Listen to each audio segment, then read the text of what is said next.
social security kan ti chu eng tinge ni kan ti chuan example la ta na karon tar lan tu chu heng health care kan ti te income support like all age pitar putar heng support na tur kan ti te sickness dam no ni khonat na kan ton changa heng zong le unemployment le pian phungar rol ban lo te chan pui ni hi ne heng zong a hian India chon na satkin khovel in a ro pui ti loi khop tunin modi hian vuna han kan din mun adane sulawa chuan insurance a hian na satkin ma alaboka pensions a hian na satkin ma alaboka food security a sang tak din huna kan omani housing scheme a central atanga direct le state atanga implementer nasa takin ma alabokani chutianga ni wang chuan social protection coverage hi sang ni som panga 19% kan ti tang khan sang ni som ni panga a chuan 64.3% in apungani aro puite e kan lom tiro hetiang thila lom na chang hello hi chu i soi zong pani trong zong pani ni na alang chiang ti tai la at dikle in karinga ni chu tiang chon pro mithing pro som pu pali chuanin tuna hian social protection benefit hi dong lo kan om to lo vane pro som pu pali chu kan va han tam dong tak em chung zong chon nan dong ane ro puisin chuta chuan som thuma tanga som pu pakhat hi pro hi unorganized workers kan ti te anita ni chung ho chuan MIZORAM portal kan ti hena anin register fikane ro puini chuan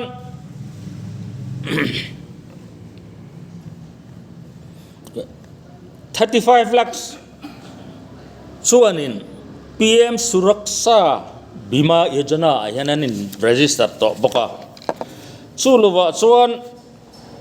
51.35 lakh workers hianin Prime Minister PM's Ashram Yekim Mandan Yojana ayanin report boka 3 crore chunglama mai chia then Lakspati DD sti program ayan anin register le to bokani suluwa chuan crore li chuang housing for all a hian pe kanito a henga hian under PM Awas Yojana kan tia khan India ram mi pui crore li chu tamsin chung te chuanin in le lo nei lo te pon henga tang hianin in le lo as anin din the ni aro pui le ni chu defense sector kan soilo heta economic sector kan la soilo thil dang soi tur tam tak om social security a chau ni chu tiang chon digital foundation for inclusive growth antileta heng India in a digital revolution asiam ang hi khovel ram dang hian an siam me lo heng awang hen India economic pok hi ta da chawa chung te cho heng Aadhaar card kan ti te Jan Dhan Yojana kan ti te direct benefit transfer kan tiang chi te MIZORAM portal le chung ho zong te cho nen phuna hen India ram hi ta din mun sang taka mindane chu wang chon ro pui ni kan social security kan PM Modina malak dan hi tuna hian insurance le pensions scheme a key schemes a transform dan enta ila heng PMS BY kan ti te MMII BY kan ti te 23.64 crore chu life insurance min cover man ni PM Shram Yogi Mandan hian in 51.35 lakhs chuanin workers te chuanin henga hian May ni som May sang ni som ni panga ma khan pension an laman vekto ani EPFO kan ti te PM Vishwakarma Yojana kan ti te women and household welfare kan tiang chi te Lakshpati Didi ni china kan soi to ang chi te PM Yojana kan ti te cross som li chuang in an nei pha an ti khamo khami pialama 90 lakh urban women in an nei pha bakani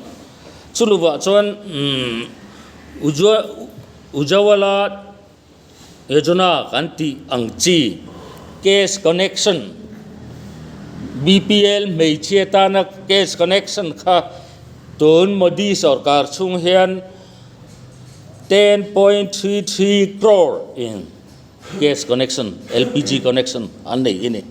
aro puizia and health and food security hian PM JAOA kanti heng golden card kanti hi mihing crore somli pakhat point pani pakwalai in he scheme hian anin ziak lut ane kum khat chuin damdoi ina man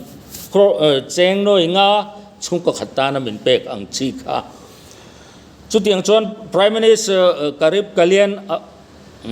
ayo yojana kantia hian 80.67 crore in so athona bufai thonin andong to ane aro puise crore somret mering athonan e tur food grains and pay mai chu Kovel Sawrkar dang hian anti vengem o ti thamane chu tiang chu ni voina kan din mun hi ro atui kha ro de uthekla chu tiang chu kan din mun ne voina hian aro puise smile scheme kan ti hi heng bisexual kan ti transgender ho te thleng po hian an chen na tur Modi hian asiam sakane chu wangchon sabka sat sabka vikas together for all development for all tu ma nut chia lvin voina hian India ram hina sataken ma asona he kalkonga hian India hian na sataken ma alane karon soi chin ringot po kha kan social security din hun ania khatinga ni chon India chonin sabka sat sabka vikas kha at nai to le ani khate zo zai mi ringin andon to chon Mizoram apo hian mitam taken kan dong to ni chu ti chung chuan min pe a kan eya kan echua ka Modi le BJP chu kan la lau em a englai hingem kan la lau tak le heti khopa social security min petra heti khopa Prime Minister ro pui heti khopa mangai na nga miratheite na sataka som dol tu kan Prime Minister hi kan la lau ang mo voina hian ring tu kanisia Christian kanisia hlau hi kan vahan nga takem kan rin na po hi kanin bi le tu lo mo ti hi zoram mi pui thu kan cha ane BJP in ole